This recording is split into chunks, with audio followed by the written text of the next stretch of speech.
Chuck, it is good to see you, my friend. Well, We it's are good to see live you. and we're going to have a good day today and have a good discussion around mastering emotional intelligence. I know that people will join us as we continue to move forward here this morning, and what I'm going to ask people to do is if you have questions, feel free to put those questions in the chat, and we will have a time at the end of our session today to answer those questions. And as people join, depending on their schedules, I will probably continue to bring this up again and again. But Sure. thank you so much, Chuck, for doing this today. It has been an incredible delight to work with you for the last couple of years and really just combine our knowledge and our thought processes. And I think both of us have a real calling to help people and help leaders Mhm. and help them understand how do you balance all the stuff that's coming at you every day. And that's kind of where we're going to start our conversation today, Chuck, is around, if we're focusing in on leaders and as a topic, how do we master emotional intelligence for leadership and how will that help us? I think the first question that I want to ask you, Chuck, is what are the building blocks for excellence in leadership today? Well, there's a lot of models out there, but I feel that there are really just four C's that a leader needs to focus on. The first one is competence, because any organization is going to look for someone who has competence. Mhm. That's why we ask for resumes and things like that. The only problem is according to most studies, 58% of the information on a resume is either a stretch, a fabrication, or an outright lie. Now, those are not my figures, those are national figures, but competence is critical because competence is finding people who are self-aware and have those social skills and can actually communicate it, because with those skills, whatever's inside can come out. The Mm. second thing that most organizations look for is character. And that requires the emotional intelligence skills of self regulation and an absolute growth mindset. Mm. Because without an individual having those two characters of competence and character, they are not going to be able to perform the job. And the thing that most organizations forget is the fact that people or potential employees are actually looking for something different. And that's where the other two C's come in, where chemistry and capacity are important, because most people want to know, is this a good place to work? Because I don't want to go someplace where it's no fun. Yeah. But that chemistry really requires empathy and people skills so that relationships can be built in the workplace that will actually enhance the productivity, performance, and profitability of an organization. And without those things, they are not going to stay, because they will not build the engagement. But the capacity is really what the Gen Zs and the millennials are looking for. They want to know that they're going to get their resume built while they're working at this organization. So, is there a tension between these things? Absolutely. Can they do the job and will they do the job versus, is this a great place to work and are you Mm. going to build my brain power? So, what we have discovered is that when emotional intelligence is built into the leader who is working with that organization, they will allow this to be that continuous circle where, yes, I have some competence and I will work for you, but it needs to be in a good environment that you're building my capacity. And a leader will find a way to do that, Mm. not just through annual evaluations, but through that week to week continuous engagement process that will build the confidence and build the engagement within the employees. And when that happens, you now have a individual that is engaged, is concerned about the corporate wellness of the organization, and is willing to go that extra mile. And Steve, I know that's your bailiwick. You've been working in emotional intelligence for 30 years. So when I mention these four things, share with me your feedback as to how these four things are actually executed through the emotional intelligence mindset. Yeah, I love that. And thank you, Chuck, for inviting me into the conversation on this because it's so important. I wasn't planning on this, but just this morning, I received a very detailed study, a report from 6 Seconds, one of the largest emotional intelligence communities in the world. They do a lot of great work, and it's very clear that with the advance of technology, and everybody's talking about generative AI, right? Mhm. AI technologies, what can we do with it? How's it going to help us in leadership? What's going to happen here? Well, with the advance of technology, what's happening is that emotional intelligence is decreasing across the board. And this study is basically saying that overall, there's been a 5.5% decline in emotional intelligence globally over the last 4 years. Mm. Well, here's here's the challenge for leaders, especially. If emotional intelligence, which is the foundation of most soft skills, communication, collaboration, work ethic, engagement levels, I mean, you name it, all of this important stuff that leaders need to bring to the table for themselves and their team, if that's declining, but technology is increasing, what you're doing is you're adding levels of complexity Mhm. without the ability to navigate the emotional environment that you're living in. And what most of us need to focus on for a minute and just reflect on is that because of the advance of technology. So here's a perfect example. The amount of input information that we get in one day is about the same amount as our grandparents got in 1 year. Whoa, that's So our brains have not evolved to the point where we can manage 365 times the amount of information in a day.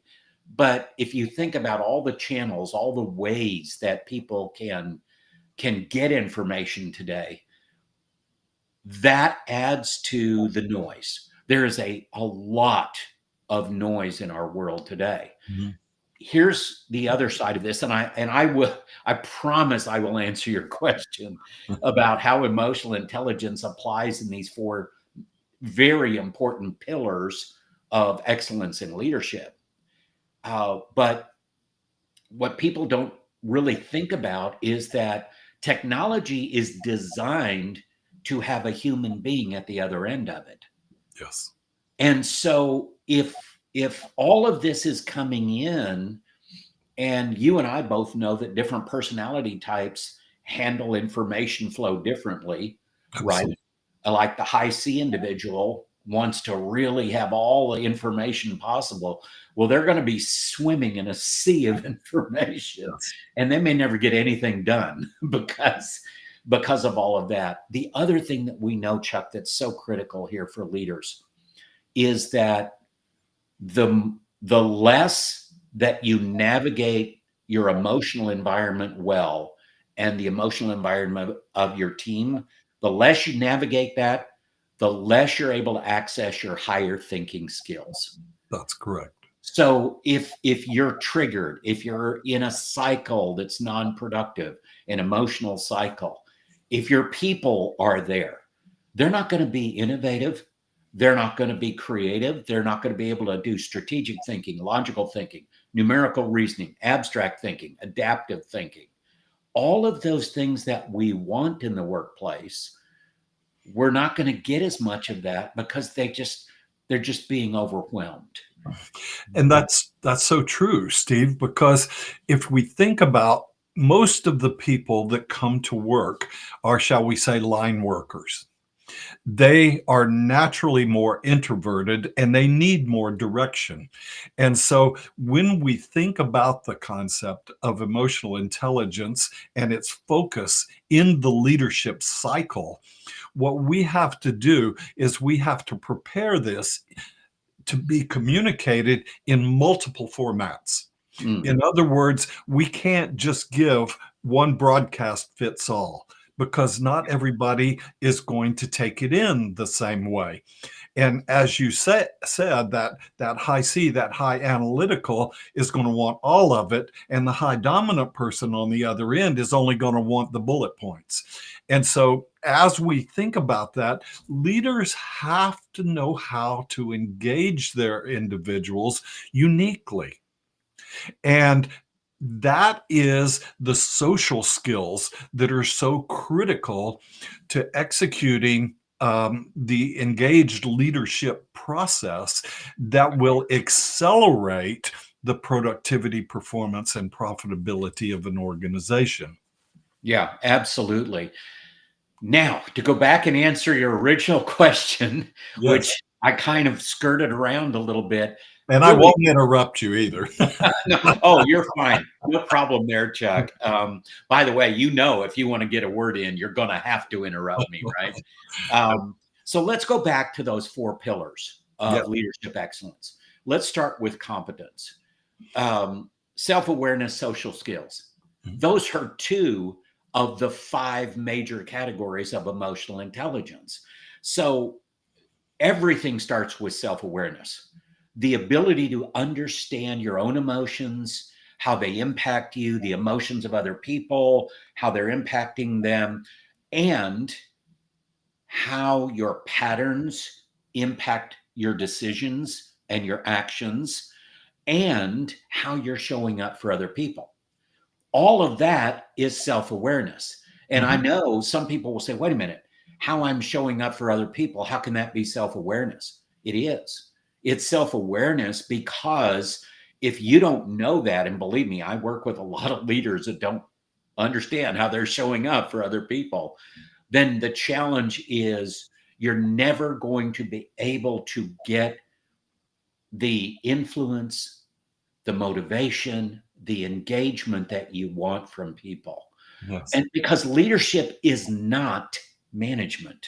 And I know that there were people that will disagree with that statement, but leadership is not management.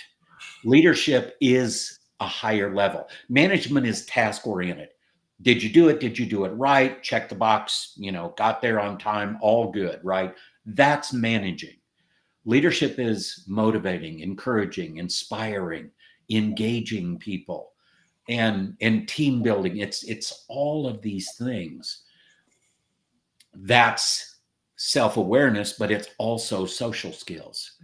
And social skills are where you apply the skills of emotional intelligence. And in future sessions, we'll talk about the more specific skills of emotional intelligence, Chuck. Mhm. But today, I want to keep it at this higher level, talk about the major categories. Could I Um, mention one thing? yeah.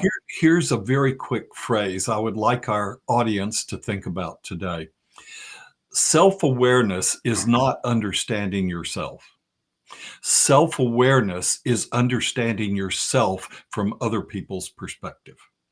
That's why assessments are so crucial because when we look at assessments, we identify, well, that looks like me, but that really isn't me. Well, in fact, it is, because people have a perception of you based on the way that you communicate. And we as leaders cannot afford to just communicate the way we like to communicate. We have to understand our audience, and whether it's a sales group or an engineering group or purchasing group, you've got two different ways to communicate to those groups. And if you communicate a sales approach to a purchasing group, the eyes will just glass over, Right. and the process will go away. So sorry for interrupting, but get back to the 4 C's for us, Steve. Yeah, absolutely. The next one is character. And character can mean so many different things to different people. But for our purposes, character is about, can you regulate yourself? Are you good at self management? And do you have a growth mindset? Because a growth mindset is all about opening avenues for new skills, new learning, new opportunities. Am I change embracing? I want to be change embracing, because if I'm not, I'm going to miss opportunities, and I'm not going to navigate well with the people that I'm working with. So, bottom line, what I want to kind of focus on here when it comes to self-regulation and growth mindset is lead by example, Mhm. right? And that's the key here. If you can lead by example, by being a lifelong learner, by being a person that can self-manage, self-regulate well, lead yourself well. Because you know what? I believe everybody's a leader. Okay. I believe that you lead yourself well first, then you can lead other people well. Okay. Because if you can't lead yourself well, how in the world are you going to lead other people? I want you to take just for a second. You've got a lot of deep learning on the growth mindset. As a matter of fact, I'm looking at your book behind me here. Are You Coachable? The Science of a Growth Mindset. I'm very, very interested in your thought process around this whole idea of a growth mindset. Well, I think, if we go back to Carol Dweck's book, we can identify the fact that a growth mindset says, I have the capability and the motivation to learn more, to grow more, and develop. Where a fixed mindset is said, I'm okay the way I am, I'm doing pretty well the way it is, and I don't need to change. Now, here's the problem. A leader without a growth mindset is a leader that will not motivate their people to a growth mindset. In other words, we lead people in a way that we want to be led in many cases. This is the way that we inspire people, because when we lead people the way that we want to be led, it's easy to motivate because we're speaking from our emotions and our heart rather than tick this box off, tick that box off. Okay, Right. get on to the next thing. And you know what? The sad thing is most organizations promote people that are box tickers, bean counters, or whatever you want to call them. And until that energy, that passion is passed on to your people, guess what? They may never experience it. Yeah. And a growth mindset is going to push other people into a growth mindset. Yeah, that's and that is that leading by example that we're trying to show people. But let's be smart. There's all kinds of intelligences out there. There's IQ, there's EQ, which is emotional intelligence, but there's AQ, acquired intelligence. There's CQ, conversational intelligence. There is TQ, technological intelligence. I mean, so if we don't, none of those make sense by themselves. It's only when we can bring those things together that they make sense. Okay, the next C, chemistry. And this one I love to talk about because this is empathy and people skills. And when it comes to empathy, and believe me, I work with a lot of business owners. A lot of them are a little tough, a little emotionally avoiding, and literally, first visit with a business owner that wanted me to come in and help them do a culture change. I literally sat there and watched him look at me and say, and this is, I hope everybody will appreciate this as much as I did. The fact that I could have kept a straight face as he said it was kind of funny, but he looked at me very seriously and said, "Why can't these people leave their emotions at home? I don't understand what their problem is." I can laugh about this now. I was very professional and did not laugh about that in the moment, but it shows you how this empathy, people don't understand. Empathy is not sympathy. It's not, oh gosh, I'm sorry you're going through that. That's sympathy. Empathy is a willingness to invest in someone. It's a willingness to take the time to listen really well, understand where they're coming from, their perspective, and be authentic about that. Because if you're not, they're going to know it. That's so true because what studies have shown us is that 80% of all challenges can be solved through collaboration.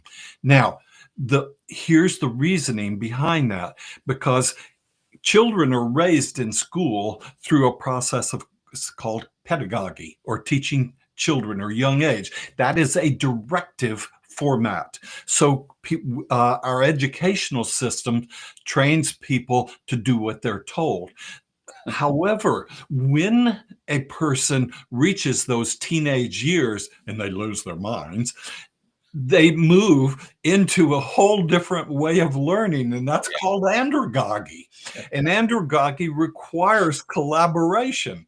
And if you're not collaborating with people, guess what? They will never own it. And if they don't own it, it won't happen. So your concept here that you're presenting with chemistry of the people skills to communicate that empathy, you now have a collaborative partner. Yeah. And with that collaboration, 80% of all problems can be solved. So, with that, how do we use that and move it into that capacity stage, Steve? You know, I love that what you just said here, Chuck, because we are created and designed to be in community. Yes. And right now, from that study, I talked about that 6-second study on EI and AI. It literally came out this morning. I've only had a chance to look at it at a very high level, but 60% of employees feel disconnected Mm-hmm. emotionally in the workplace. Well, here's the problem with that. Chuck, what is the engagement level by what Gallup says it is today? Well, it's a whole 35%. And Woohoo. Steve, guess what? It went up 2% this Whoa. year. So we're really knocking it out of the park, aren't we? But your concept of community here is critical. Do you know what one of the major factors in blue zone lifespan is? Community, Mm, being able to interact and have that chemistry with other people that reaffirms you and reaffirms the processes so that we can develop our capacity. yeah. And that ability to be in community effectively is so important to a leader because I mean, let's be honest about it. We spend more time in the workplace, number one, than we probably should. Yeah. But number two, it's a large part of our life every day. Well, do you want to go to a place that you hate? Or do you want to go to a place that you want to live in and work in and you enjoy it? And there is this sense of connection. Well, in my mind, the definition of engagement, employee engagement, is the emotional commitment that somebody has to the work, to the effort, to the team. Mhm. And if we've got 60+% of employees who are basically checked out emotionally in the workplace, they're just there for the paycheck, then you're going to get what you get. Yep. It's the engaged employee, that one, unfortunately, 1/3 of the employees that are going to go above and beyond. They are the ones that will give excellent customer service. They are the ones that will help other people on their team be successful. And this is a key for leaders because this is a big part when we talk of chemistry. It's a big part of people skills. You've got to understand people more than just at a surface level. A very good friend of mine who's actually listening today, Greg McGinnis, and he and I worked on a project together and loved working with Greg and look forward to that again someday. But he shared something with me that has stuck with me for many, many years. And that is, we only really know somebody that we work with at maybe a 10 to 15% level.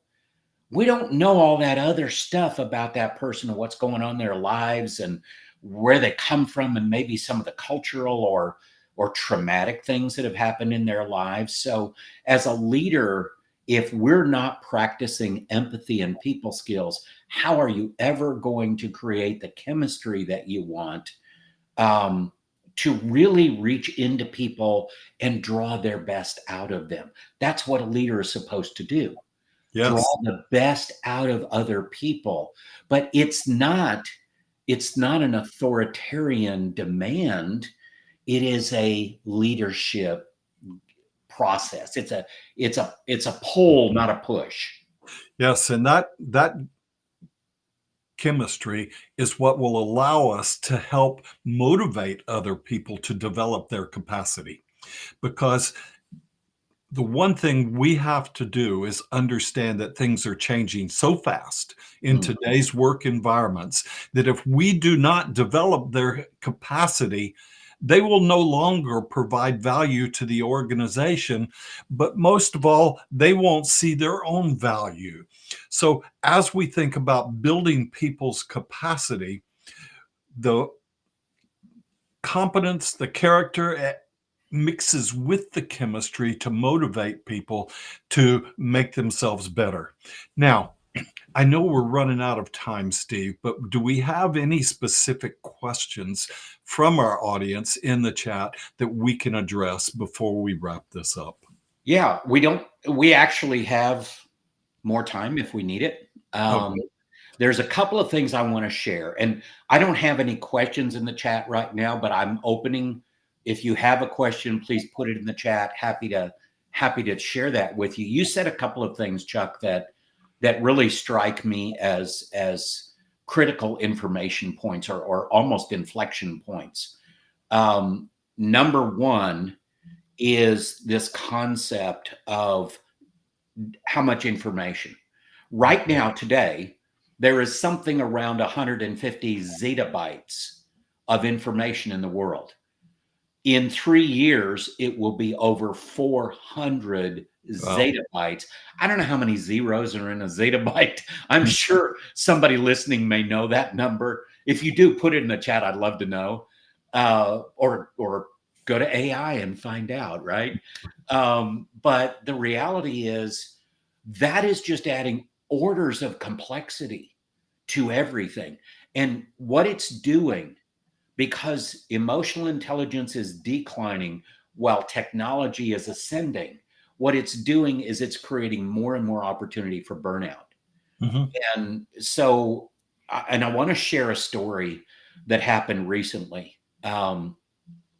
Last year, I worked with an organization, two owners, that over the last few years have kind of gone different directions, and it was obviously a point of change where they needed to go and do different things, and but they were friends and still are. And it was a very difficult thing because one was definitely in a high level of burnout and had very low emotional intelligence and just could not deal with things, much less be a leader in the organization as that person had previously been. The other one was trying to hold everything together and putting everything he had into it, and high levels of emotional intelligence. And it's the only reason that that organization survived, because he had high levels of emotional intelligence, because it wasn't about the work that they do on a daily basis. Their people are skilled, they're good people, they're good employees, they did a good job. But we saved several people from leaving the organization. We put together a plan to do the right exit strategy for the partner that needed to move on and really had just been burned out in what they're doing. And I can tell you right now that the primary skill set that was needed for that leader that stayed and is now running the organization by himself, and me bringing that to the people in the organization, was emotional intelligence, because it is the ability to navigate emotions, to practice empathy, to apply consequential thinking, to recognize patterns, stay out of patterns that are not productive, to understand emotional literacy. What am I feeling? What is it doing to me?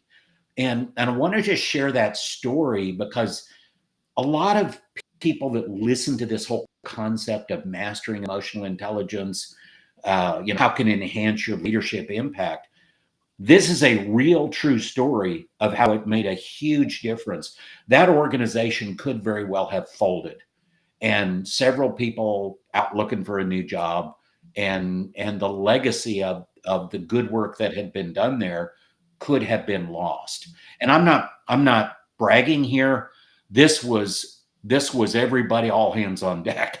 I mean, it was a tough effort. um, Chuck, when you hear that story about how leadership and emotional intelligence and all of that kind of came together, and it wasn't pretty. It was kind of messy as we went through it, but the emotional intelligence part of it, the skills kind of were the glue that kind of held things together. Is Does that say anything to you? What do you take out of that? Well, I take this out of it. It takes emotionally intelligent leaders to build engagement. And engaged companies, according to the Human Capital Institute, can be up to 147% more profitable. So, what do we say? If you have an emotionally intelligent leader in a position to where, yes, they want competence and character, but they're also willing to go the extra mile and develop the chemistry and capacity of their people, you now have an engaged workforce. And with that engaged workforce, you now are in a position to where you can not hit the wall at some particular point and the growth just levels off. You are now able to move them past that innovation stage when they began entrepreneurially into a stage of continuous growth where Wow. the numbers can continue to move on. But I will say this, as you mentioned earlier, managers manage tasks, leaders inspire people, and employees that are inspired will go the extra mile. Those who are punching the clock will not. And the only way that can happen and build a corporate culture that is exciting and dynamic is to institute the rules, not just with your leaders, with Yeah. your team members, because the team members don't understand. Oh, I'm an introvert. I don't want to say anything because I could be wrong. But because an introvert's focus is competence, they don't want to be seen. Where Mm. an extrovert is confident and he's going to be seen whether you like it or not. And so what we have to Hey, understand, wait a minute. Wait a minute. I resemble that. I know.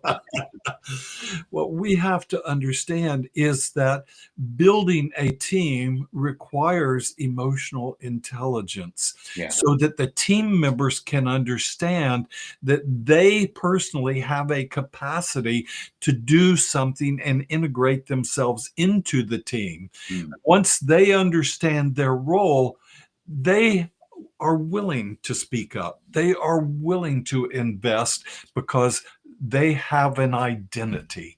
And without emotional intelligence, your people will not identify that identity.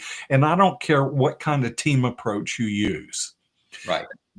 it has to have its own identity, and the characters within that team need to have their identity. Otherwise, they'll never get through that storming stage that most teams go through. Oh, that's so good.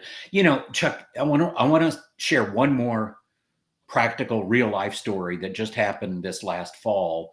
That again, we're talking a lot about leaders, and I think we need to start to think emerging leaders, seasoned leaders. Yes. So a lot of what we've talked about may be more applicable for seasoned leaders, but last fall I had the opportunity. I had a past client come to me and say they're a business to consumer company, and they have a kind of seasonal peaks where Mhm. they get extremely busy. So that he came to me and he said, "Steve, I need you to create a training program like a boot camp."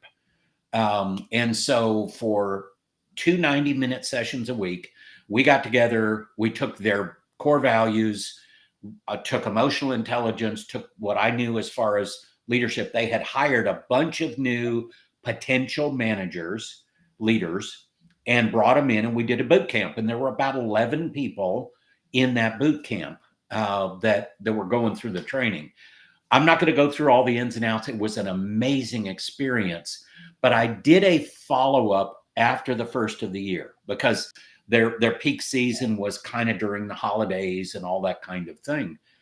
But when I quizzed them and gave them a survey at the end of the year, the top 7 skills they learned that they believe helped them the most to be successful in this new venture that they were in, all 7 of the top 7 were emotional intelligence skills.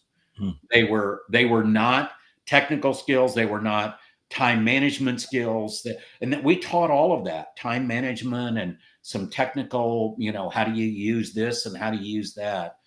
To me, that just speaks to the fact that building this foundation of being good here mentally, physically, emotionally, and even spiritually will allow someone to operate at their highest levels. Now, they may not be as experienced or good as some of the seasoned managers are, and that's okay. But the growth mindset you said, Chuck, that's a big part of what we talked about. I'm grateful for the opportunity to work with clients like that because it taught me something. It taught me how important it was to focus on some of these things.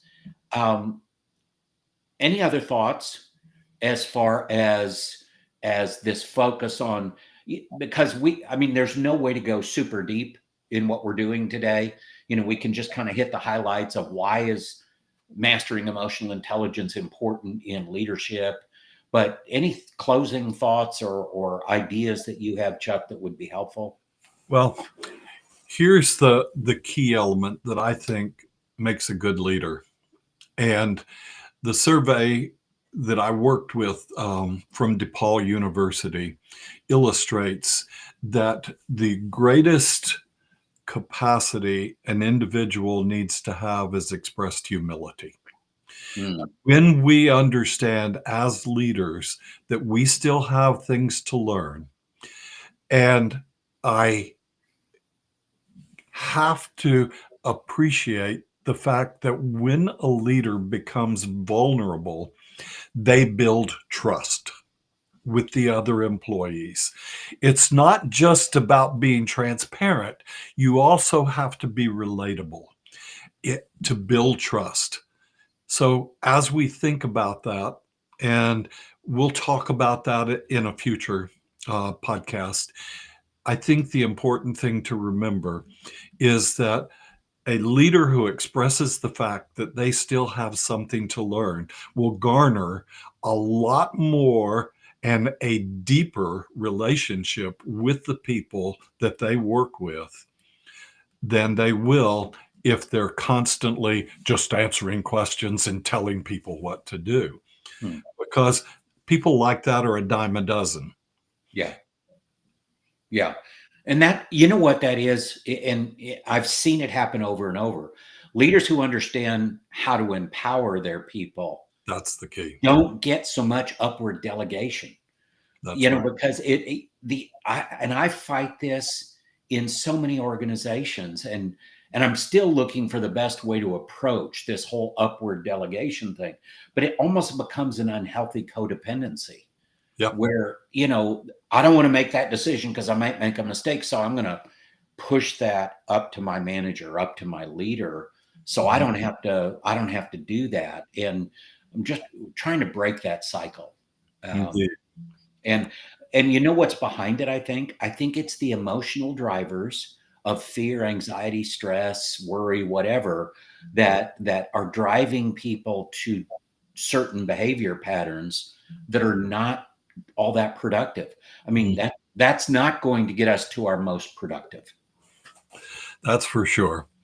Well, Steve, I'm grateful for having the chance to spend some time with you today.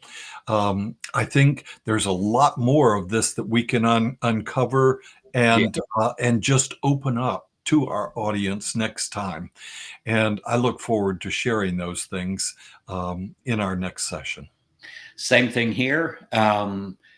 For everybody listening, we're going to be doing these a couple of 3 times a month and look forward to doing that. If you have questions, you can connect with us through whatever social media channel that you're happening to see us in, and we'll watch those carefully. We'll answer questions. I want to thank everybody. If you're watching live or if you're going to see it in the recorded version in the future, feel free to reach out, because as I've always said, a conversation doesn't cost anything, That's right. except a little bit of time, and hopefully we can make that valuable. So Chuck, thanks again, and we'll see you soon. You bet.